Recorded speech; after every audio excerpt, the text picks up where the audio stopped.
آموزش بعدی مربوط به این برگه. یه برگی که شامل 3 برگه. من البته نمیدونم اسم درختش چیه، ولی توی فصل پاییز این برگ رو من زیاد میبینم. البته من شمال زندگی میکنم.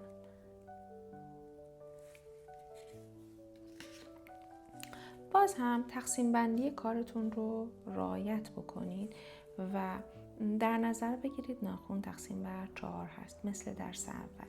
اگر براتون سخته همیشه چند بار این کار رو انجام بدید و با همین ماژیکی که دست منه یا با مداد نوکی این طرح‌ها رو چندین بار رو پالت ها بکشید و پاک بکنید تا یاد بگیرید جای درست قرارش بدید و بعد اون رو با قلم لاینر و رنگ اصلی اجرا بکنید. من کاری که اینجا میکنم اینه که یک خط روی قطر ناخونم رسم میکنم.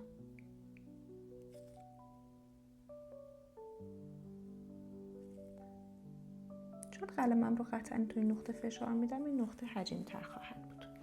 بعد از اون من این رو تقسیم بر 2 میکنم و توی نقطه تقسیم بر 2 میخوام یه برگ رسم میکنم. ببینید فاصله اینجا و اینجا تقریبا یکسانه. من نمیگم میلیمتر یکسانه، ولی در دید اولیه اینا یکسانن. یعنی اینکه شما فاصله طراحی رو از اطراف کارتون دارید حفظ میکنید. اینجوری نباشه که طراحیتون که تموم شد به یه سمت نزدیکتر یا چسبیده باشه و از یک سمت دور باشه. خیلی از طراحی ها مخصوص گوشه هستند، خیلی از طراحی ها مخصوص وسط ناخن هستند. طراحی هایی که در حال حاضر دارم بهتون آموزش میدم همشون مخصوص وسط ناخن هستن. پس بنابراین باید یاد بگیرید توی نقطه مرکزی ناخن این کار رو انجام بدید.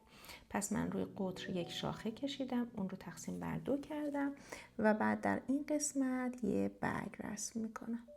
ببینید یک منحنی در قسمت بالا و یه منحنی در قسمت پایین، شبیه کشیدن چشم.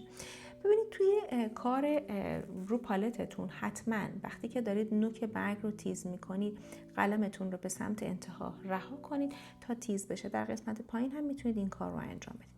بعد از این خب قطعا ما این رو با رنگ پرش میکنیم و بعد میایم قسمت پایین تر. شاخه رو مجدد تقسیم بر 2 میکنم، یه شاخه به سمت بیرون و یه شاخه به سمت بیرون رسم میکنم. میتونید این رو تا پایان برگتون رسم بکنید و این کار رو با همون قلم لاینرتون و رنگتون میتونید انجام بدید که بدونید برگ قرار تا کجا تموم بشه که یه وقتی از اون بلندتر یا از اون کوتاه‌تر نباشه.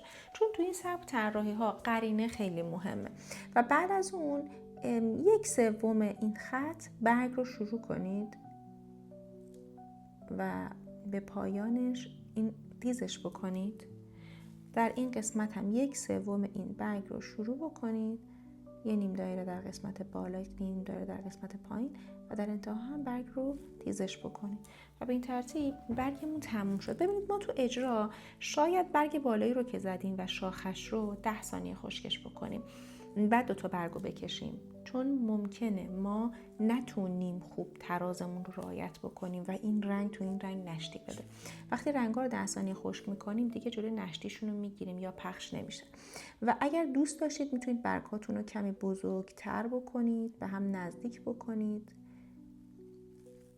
یکی از مزیت‌های این که شما طراحی رو از کوچیک شروع بکنید اینه که اگه خطاتون کمی لاغر باشه با یک حرکت میتونید خطاتون رو توپل کنید، ولی اگه خطاتون از اول توپل باشه شما نمیتونید پاکش کنید چون پالتتون رو کثیف میکنید. پس بنابراین سعی کنید همیشه طراحیتون رو از حجم کوچیک شروع بکنید، بعد کم کم طبق نظر و سلیقه خودتون یا مشتریتون اون رو پر بکنید.